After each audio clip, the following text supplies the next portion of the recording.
Halo teman-teman, kembali lagi di kelas perpajakan dengan Bu Dela. Kali ini kita akan membahas mengenai PPh pasal 2 ayat pasal 4 ayat 2. Kenapa dia dikatakan pasal 4 ayat 2? Jadi PPh pasal 4 ayat 2 ini juga disebut sebagai PPh final. Maksud dari final adalah dia tidak memperhitungkan PTKP dan PKP lagi. Jadi apa yang dapat itu langsung dipotong dengan pajak seperti itu.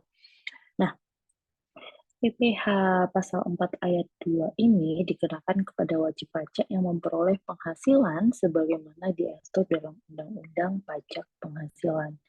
Yang dimaksud dengan pajak final adalah kewajiban pajak oleh wajib pajak yang memperoleh penghasilan di mana penghasilan tersebut itu sudah dikenakan pajak dan telah berakhir akhirnya artinya sudah dipotong pada saat memperoleh penghasilan tersebut. Jadi ketika mendapatkan penghasilan itu sudah dipotong pajak seperti itu. Nah, uh, namun yang dikatakan pajak final ini bukan berarti dia bisa dikatakan tax prepaid atau pembayaran pajak di muka, ya berbeda dengan tax prepaid. Ini hanya PPh final. Nah, PPh final ini dia ini meliputi beberapa objek yang masuk dalam PPh pasal 4 ayat 2. Yang pertama itu ada penghasilan dari persewaan tanah dan juga bangunan. Contohnya seperti apa ya? Misal kalau kalian punya tanah, lalu tanah kalian sewakan, atau kalian punya rumah, lalu kalian kontrakan, sewakan seperti itu. Nah, itu masuknya ke PPh 4 ayat 2. Seperti itu ya. Nah, tarifnya adalah dia dipotong sebanyak 10% dari jumlah bruto, dari jumlah harga kotornya, seperti itu. Nah, untuk persewaan sendiri itu juga dia kena PPN ya. Jadi bruto ini belum dipotong oleh PPN, tapi harus dipotong dulu oleh PPh pasal 4 ayat 2 seperti itu. Lalu penghasilan dari undian. Nah, dari undian ini dia langsung dipotong 25% dari bruto. Jadi semisal kalau kalian dapat hadiah undian 100 juta, berarti ya tax kalian sekitar 25%, yaitu 25 juta. Seperti itu ya. Lalu juga penghasilan dari jasa konstruksi. Nah, jasa konstruksi ini dia macam-macam klasifikasinya. Kan yang namanya usaha konstruksi itu dia ada yang kecil, ya kan? Ada yang menengah, ada yang besar. Nah, itu tarifnya berbeda-beda ya. Dia dari 2% sampai 5% kalau nggak salah. Nanti akan Budila jelaskan lebih lanjut. Dan juga ada penghasilan dari pengalihan hak atas tanah dan bangunan. Nah, dia itu ini tarifnya dipotong dengan tarif 5% dari jumlah bruto. Nah, kecuali kurang dari 60 juta ya. Lalu juga dipotong dengan tarif 1% dari jumlah bruto khusus untuk rumah sederhana dan rumah susun sederhana. Jadi ini sama kayak kontrakan kayak gitu. Kontrakan kan pengalihan hak ya atas tanah dan bangunan. Kalau dia termasuk dari rumah sederhana ya dia hanya 1%. Tapi kalau dia lebih dari 60, dia sudah masuk yang 5%. Seperti itu teman-teman. Nah, selanjutnya juga penghasilan dari transaksi derivatif berupa kontrak yang berjangka yang diperdagangkan di bursa. Tarifnya adalah 2,5% dari margin awal. Lalu juga ada penghasilan dari bunga obligasi. Nah, bunga obligasi ini masuk pada pasal 4 ayat 2. Ya. Dia tarifnya dari 5% sampai 50%. Ini tergantung. Nanti coba dilihat peraturan pemerintah nomor 16 tahun 2009. Dan juga ada penghasilan bunga simpanan koperasi yang dibayar kepada anggotanya. Misal, kalau kalian punya simpanan di koperasi. Nah, biasanya kan kalian dapat bunga nih dari koperasi ya. Nah, bunga dari koperasi ini juga masuk ke pasal 4 ayat 2. Berapa potongan tarifnya, pajaknya, itu ada perhitungannya. Jadi, 20% dari bruto untuk bunga yang lebih dari 240.000 per bulan. Jadi, semisal kalau kalian punya simpanan di koperasi itu kurang dari 240.000, jadi pajaknya adalah 0 ya. Tapi kalau semisal kalian anggap aja bunganya 250, ini kan berarti lebih dari 240 ya. Nah, ini itu 20% dikali langsung, sorry, kok jelek tulisannya. 20% dikali 250, seperti itu perhitungannya teman-teman. Sekitar 50.000. Begini. Lalu ada penghasilan dari bunga deposito. Nah, tahu kan ya bunga deposito ya, ketika kalian menyimpan uang sebagai deposito di bank, itu kan kalian dapat bunga. Nah, dia masuk juga ke pajak final. Besaran untuk tarifnya adalah 20% dari jumlah bruto, kecuali jumlah deposito atau tabungan dari SBI tidak melebihi 7 juta. Dan bunga yang diterima dari atasnya perbankan. Jadi selama depositonya kalian kurang dari 7 juta, ya berarti taksnya 0. Tapi kalau lebih dari 7 juta, berarti taksnya ada 20%. Seperti itu. Oke. Lalu penghasilan dari penjualan saham. Jadi teman-teman yang suka main saham nih, dia dipotong tarif 0,1% dari jumlah bruto atau nilai transaksi. Seperti itu. Jadi bukan dari keuntungannya ya, tapi jumlah transaksinya secara keseluruhan dipotong dengan tarif 0,1%. Oke. Nah, ini untuk dasar hukum dari penghasilan dari persewaan tanah dan atau bangunan. Oke. Lalu ini untuk objeknya. Kita masih bahas yang persewaan tanah atau bangunan ya. Nah, kalau semisal penghasilan yang diterima atau diperoleh oleh orang pribadi dan badan dari persewaan tanah dan atau bangunan berupa misal tanah, tadi yang kalian punya tanah lalu disewakan, rumah susun, rumah tuko ya, apartemen, toko, kondominium, ini seperti apartemen, gedung perkantoran, pertemuan, terus rumah kantor, gudang, dan bangunan industri ini yang termasuk dari objek persewaan tanah dan atau bangunan. Nah, yang tidak termasuk dari objek persewaan ya itu adalah hotel dan restoran.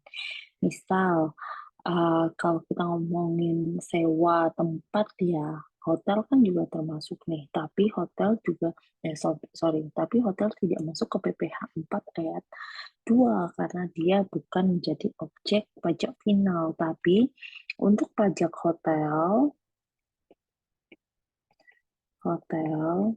dan resto dia masuknya ke pajak daerah, bukan pusat seperti itu ya. Nah,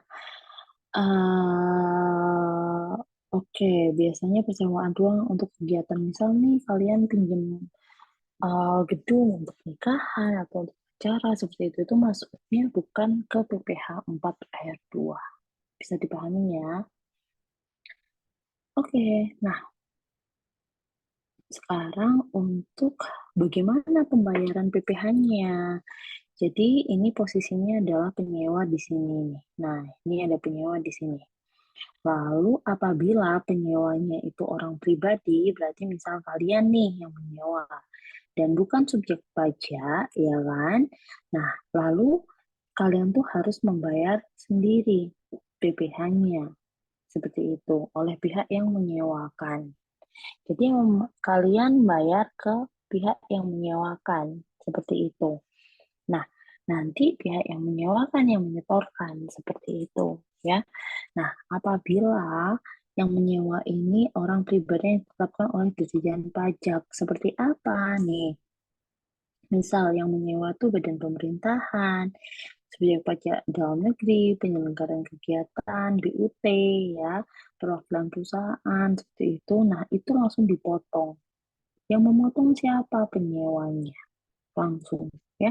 Jadi dibedakan. Kalau semisal orang pribadi, berarti yang melakukan pembayaran sendiri, melaporkan sendiri, dan melaporkan sendiri. Sedangkan kalau dia orang pribadi yang ditetapkan oleh Ditjen Pajak, itu langsung mendapat pemotongan dari siapa? Dari yang menyewa, seperti itu. Oke. Nah, ini untuk tarifnya. Tarifnya beda-beda ya untuk persewaan tanah dan atau bangunan. Apabila yang menyewa adalah orang pribadi, misal untuk kegiatan pribadi ya, baik itu rumah tangga atau toko, tapi dia sistemnya pribadi, jadi tarifnya adalah 10% dari jumlah bruto nilai persewaan. Oh, sama aja ya. Badan juga 10%, badan dengan kepemilikan orang pribadi juga 10%. Nah, semua jumlah yang dibayarkan atau terutang oleh penyewa dengan nama dan dalam bentuk apapun yang berkaitan dengan tanah dan atau bangunan yang disewa termasuk biaya perawatan, pemeliharaan, keamanan, dan lain-lain. Seperti itu. Jadi tarifnya 10%, teman-teman. Lalu di sini ada kewajiban penyewa sebagai pemotong pajak. Nah, tadi seandainya penyewa ini dia misal ya dari badan pemerintahan, dia kan juga sebagai pemotong pajak nih. Jadi uang yang dibayarkan itu sudah dipotong pajaknya seperti itu. Nah, dia itu harus memotong PPh pada saat pembayaran tuh kan yang Bella ngomong. Jadi ketika bayar, pajak itu sudah dipotong duluan seperti itu. Setelah dipotong, si penyewa ini harus menyetorkan PPh yang telah dipotong dengan menggunakan SSP pada bank persepsi atau kantor pos lambat-lambatnya tanggal 10 bulan berikutnya. Jadi misal kalau kalian nyewa tanggal 15 Agustus, berarti paling lambat kalian tuh harus menyetorkan pajak penghasilan itu di tanggal 10 September, seperti itu. Lalu setelah memotong, menyetorkan, lalu melaporkan. Nah, selambat-lambatnya tanggal 20 bulan berikutnya setelah bulan pembayaran terutang sewa.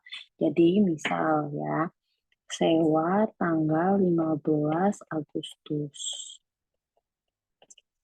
Nah, sewa ini kan, jadi dipotong nih. Potong juga tanggal 15 Agustus. Menyetorkan maksimal itu tanggal 10 September. Lalu melaporkan maksimal tanggal 20 September Oktober. Nah, ini konsepnya seperti ini. Harus kalian pelajari. Oke. Oke. Nah, ini contoh dari SPP untuk PPh pasal 4 ayat 2. Seperti ini bentuk SPP-nya.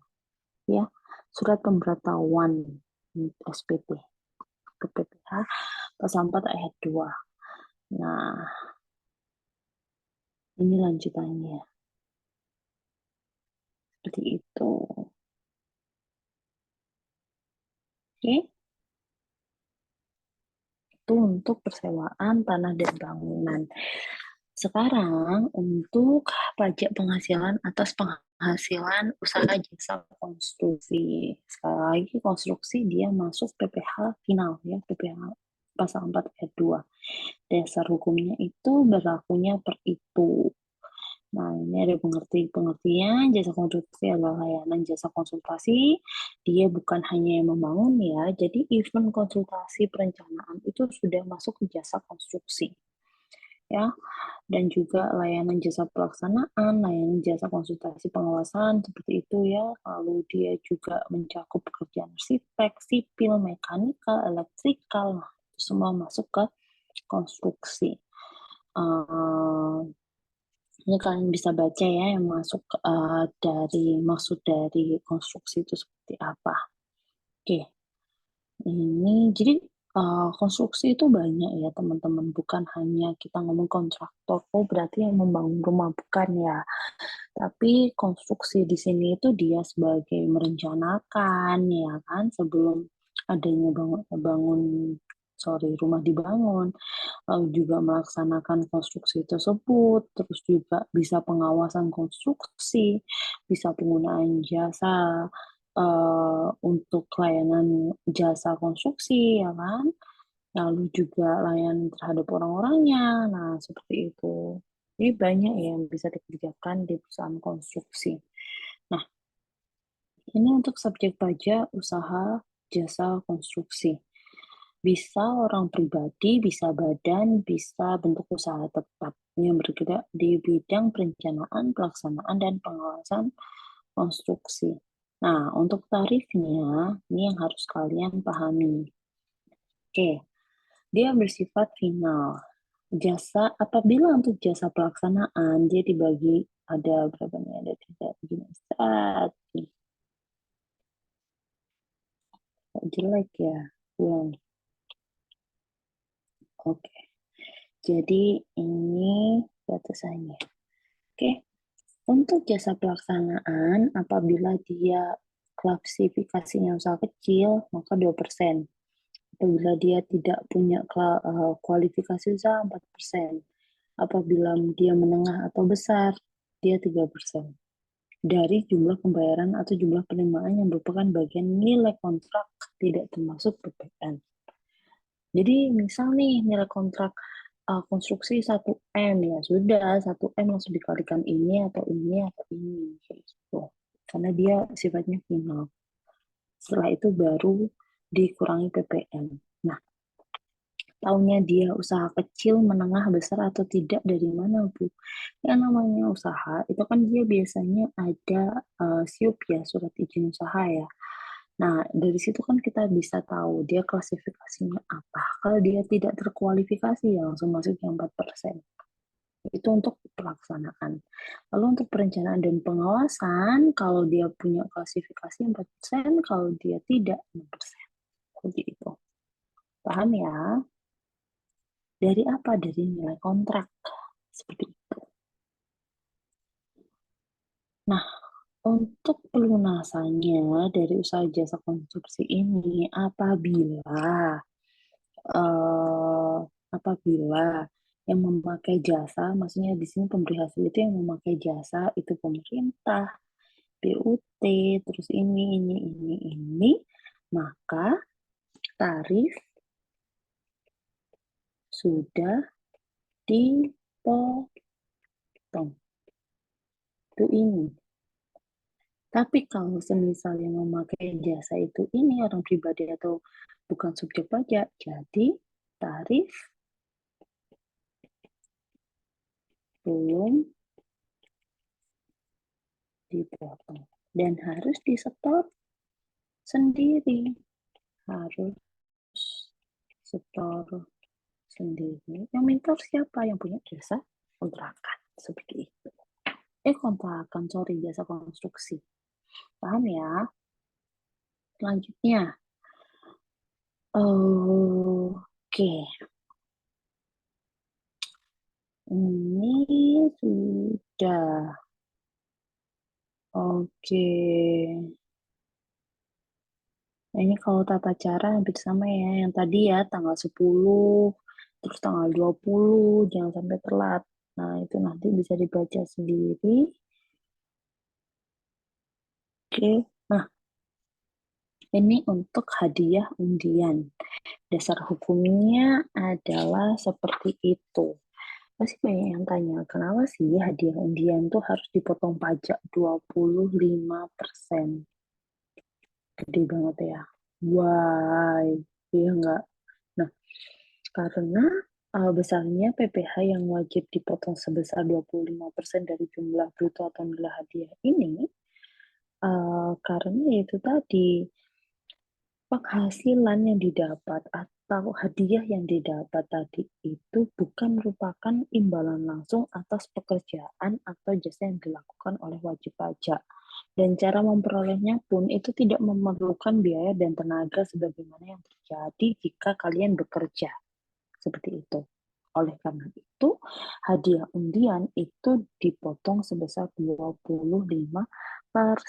Pemotongan PPh tersebut wajib dilakukan oleh semua penyelenggara kegiatan undian. Jadi undian sekali lagi harus wajib dipotong 25%. Kenapa sangat besar? Ya, itu tadi karena didapatkannya tanpa mengeluarkan tenaga dan biaya seperti itu. Jadi ya tarifnya lumayan gede ya, 25%. Oke. Nah, hadiah termasuk hadiah dari undian, pekerjaan, dan kegiatan seperti hadiah undian tabungan, hadiah pertandingan olahraga. Sekali lagi, hadiah. Beda semisal kalian ikut kejuaraan bulu tangkis terus menang lomba. Nah, itu maksudnya PPh 21, tapi ini benar-benar hadiah. Penghargaan adalah imbalan yang diberikan sehubungan dengan kegiatan tertentu. Misalnya imbalan diterima sehubungan dengan penemuan benda-benda berbekala. Misal nih kalian di rumah ya, pas bongkar-bongkar apa terus nemu benda berbekala ya kan, lalu kalian posting terus tiba-tiba dapat hadiah dari pemerintah ya kan. Nah, seperti itu maksudnya ya. Itu untuk hadiah dan juga penghargaan. Nah, perbedaannya apabila hadiah undian, dia hadiah dengan nama dan dalam bentuk apapun diberikan melalui undian, ya, yang namanya dikocok dulu terus habis itu keluar. Nah, itu masuk undian. Kalau hadiah penghargaan lomba itu apabila melalui suatu perlombaan atau adu ketangkasan. Nah, kayak gitu, ya. Ini kalian bisa baca sendiri. Lalu setelah itu sebentar ya. Oke, lanjut. Sekarang untuk tarifnya sendiri, kalau kalian lihat di sini untuk hadiah undian itu 25%. Ya, final sifatnya. Tadi kalau kalian lomba ya atau hubungan dengan pekerjaan, jasa kegiatan, dia itu bisa masuk pasal 17 PPh 21 yang apa? Yang kemarin Budela kasih contoh nih, misal kalian ikut lomba kejuaraan bulu tangkis, ya kan? Langsung dipotong PPh 21. Nah, itu maksudnya sini. Atau bisa juga masuk ke 26. Ini udah nggak bahas. Atau 23. Nah, yang kemarin kalian pelajari. Jadi harus kalian perhatikan yang masuk ke final hanya undian saja. Oke? Nah, yang tidak termasuk hadiah langsung dalam penjualan barang atau jasa sepanjang diberikan kepada semua pembeli. Syaratnya tanpa diundi dan hadiah tersebut diterima langsung oleh konsumen akhir. Misal, kalian kalau beli kecap dapat piring. Nah, itu nggak kena tuh pajak PPh pasal 4 ayat 2 karena dia tanpa diundi ya kan. Kalau beli langsung dapat. Seperti itu. Nah, ini oke, contoh sekarang. Semisal, contoh, pemotongan dan perhitungan PPh pasal 4 ayat 2 atas penghasilan dari persewaan tanah dan atau bangunan. CV Makmur memberikan PWP membayar kepada Tuan Agus sebesar 70 juta atas sewa toko. Besarnya PPh pasal 4 yang harus dipotong CV Makmur adalah, nah di sini sewa tokonya 70%, tarif PPh-nya final 10% ya, jadi 10% kali 70 juta ketemu 7 juta. Seperti itu adalah PPh 4 ayat 2. Ini. Oke, gampang kan ya? Karena tadi kan tarifnya sama 10% untuk sewa tanah dan bangunan. Oke, selanjutnya. CV Karya di sini untuk usaha jasa konstruksi. Oke, CV Karya menerima penghasilan atas jasa konstruksi yang diserahkan ke Dinas Pendidikan Kota Malang sebesar 600 juta. Misalnya PPh pasal 4 ayat 2 yang harus dipotong Dinas Pendidikan Kota Malang atas penghasilan yang diterima CV Karya adalah sekali lagi karena yang punya karena pemberi jasa di sini, pemberi jasa adalah Dinas Pendidikan, ya. Jadi, Jadi yang memotong PPh 4 ayat 2 adalah si Dinas Pendidikan. Karena apa? Karena dia yang mau nyewa. Sebagai penyewa. Semisal yang nyewa orang pribadi, yang memotong siapa? Ya si vikarianya, seperti itu. Bisa dipahami ya? Oke. Nah, di sini jasa konstruksinya adalah 600 juta untuk tarif PPh pasal 4 ayat 2, 2%. Nah, jadi besaran PPh yang harus dipotong adalah 12 juta dari nilai konstruksi 600 juta. Gitu. Bisa dipahami? Oke, lanjut. Nah, di sini ada contoh penyetoran sendiri dan perhitungan PPh pasal 4 ayat 2 atas penghasilan. Nah, ini yang tadi Budaya bilang. Kalau semisal yang menyewa adalah WP pribadi. WP pribadi, wajib pajak pribadi.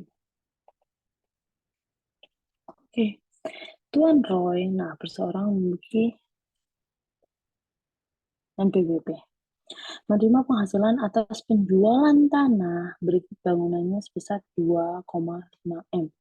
Biasanya PPh yang harus disetor sendiri oleh Tuan Roy atas penghasilan terimanya 5% kali 2,5 sama dengan 125 juta.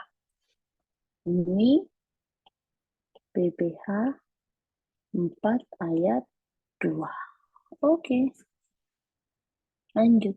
Nah, sekarang apabila kalian punya bunga deposito, Tuan Adi menyimpan uang di Bank BCA dalam bentuk deposito sebesar 100 juta dengan tingkat bunga 12% per tahun. Atas deposito tersebut, Tuan Adi menerima bunga setiap bulan sebesar 1 juta.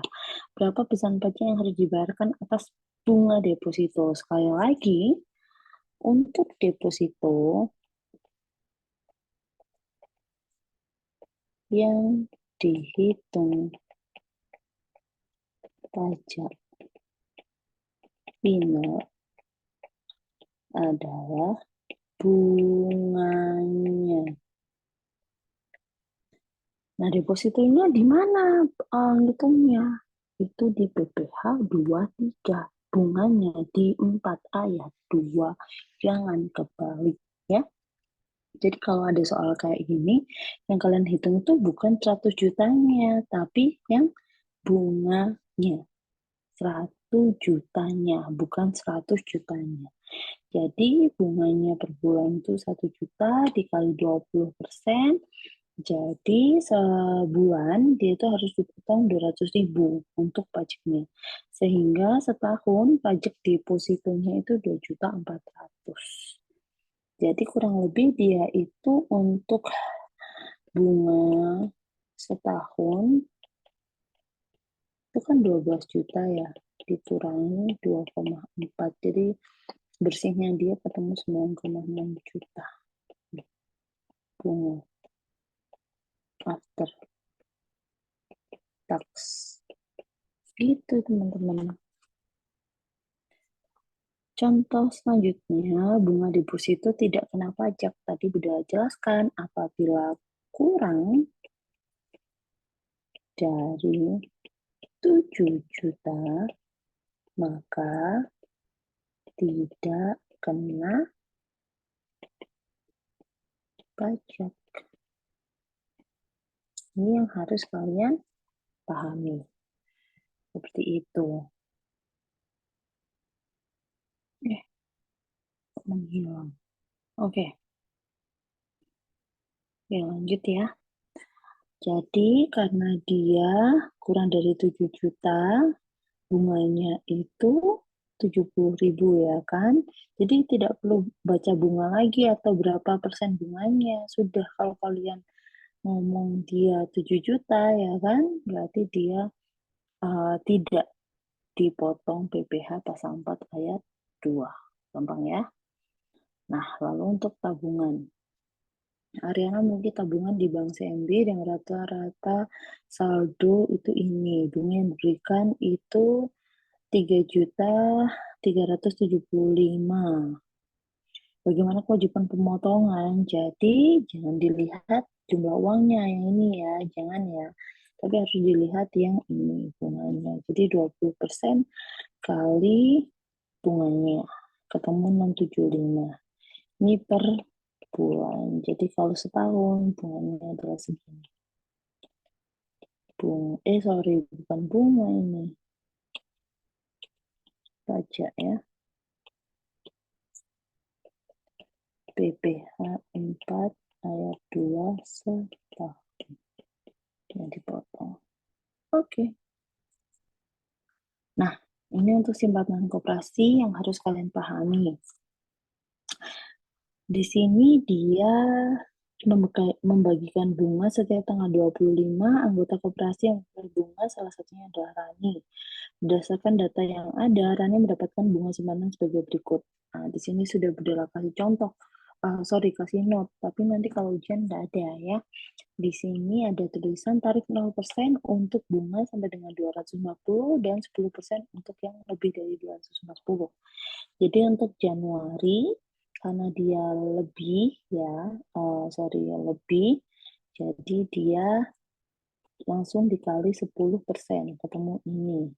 Ini kurang jadi 0. Ini lebih jadi 10%, ketemu 50.000.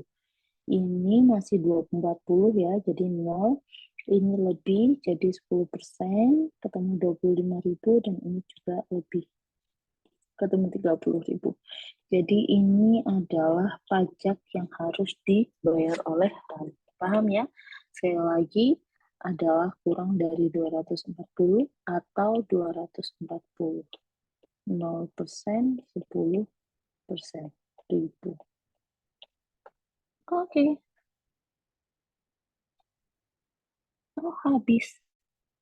Oke, I think it's enough for today, teman-teman. Terima kasih banyak atas atensi dan partisipasinya. Semoga bisa dipahami untuk PPh pasal 4 ayat 2. Jangan lupa tugasnya dikerjakan. Itu saja dari saya. Saya akhiri. Wassalamualaikum warahmatullahi wabarakatuh. Terima kasih, teman-teman.